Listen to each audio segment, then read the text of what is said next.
सभापती महोदय वितरित केल्याप्रमाणे.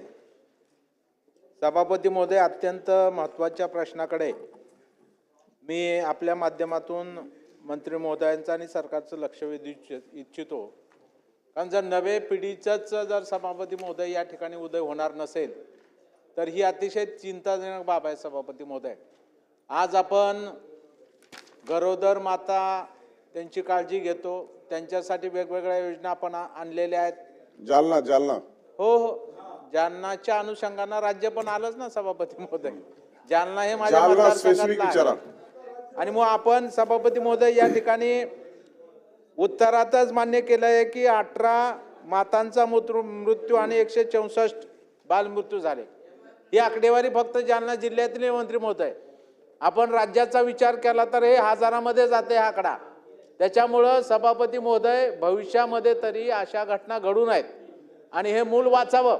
कारण ग्रामीण भागामध्ये आपण पाहतो की पूर्वीच्या काळी प्रश्न ही बाळंतपणं घरच्या घरी व्हायची, पण आता ती दवाखान्यातून व्हावी त्यासाठी आपण ॲम्ब्युलन्स पाठवतोय, काळजी घेतोय, त्यांना आपण अनुदान देतोय. हे जरी खरं असलं तरी सुद्धा आपल्याला अपयश काय आहे, काय हे बालमृत्यू होतात, काय या गरोदर माताचे मृत्यू होतात. यासाठी सरकार भविष्यामध्ये असे मृत्यू होऊ नयेत आणि त्यांचा चांगल्या रीतीनं बाळंतपण व्हावं यासाठी आवश्यक उपाययोजना काय करणार आहे. अतिशय माझा मुद्देसूद प्रश्न मंत्री महोदयांना आहे. सभापती महोदय, प्रश्न जालना जिल्ह्यातल्या एकूण माता मृत्यूचा आहे आणि त्या निमित्तानं आपण महाराष्ट्रातल्या एकूणच या सगळ्या माता मृत्यू आणि बालमृत्यूच्या एकूण घटनाक्रमावरती सुद्धा जे काही प्रश्न उपस्थित केला आहे.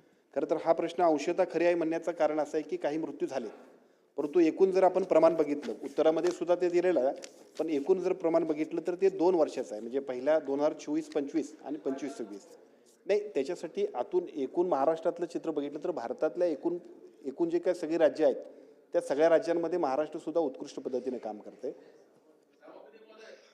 मंत्री महोदयाचं पूर्ण होतं. आपण जरा बसा, आपण काळे साहेब बसा. मंत्री महोदय बोला. निश्चितपणाने नाही, कमी झाले म्हणून समाधान मानणं हे अपेक्षित नाही, परंतु चित्र आपल्याला जे दिसतंय आताची परिस्थिती, एकूण देशातला सगळा म्हणजे माता मृत्यूचं प्रमाण जे आहे त्या सगळ्यामध्ये 2017 म्हणजे 17 ते 19 मध्ये भारतामध्ये 103 लाखामध्ये 103 भारतामध्ये होत आहेत, त्यावेळेला महाराष्ट्रात 38 होत आहेत.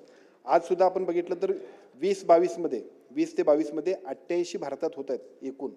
तर लाखाच्या एकूण लाख जन्मदरा पाठीमागं तर महाराष्ट्रामध्ये 36 होत आहेत. म्हणजे भारताच्या तुलनेमध्ये एकूण देशातल्या एकूण कामकाजामध्ये आपलं काम चांगलं आहे, परंतु हे काम चांगलं आहे याच्यावरती समाधान मानणं आणि शाबासकी आपण घेणं अपेक्षित नाही.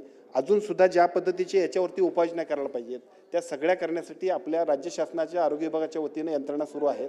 सगळ्या बालमाता आणि माता मृत्यू रोखण्यासाठी आमच्या वेगवेगळ्या पद्धतीच्या केंद्र शासनाच्या ज्या SOP आहेत त्या अधिक प्रभावीपणाने आम्ही राबवतोय की ज्याचा अजून चांगल्या पद्धतीनं आपल्या सगळ्यांना उपयोग होईल.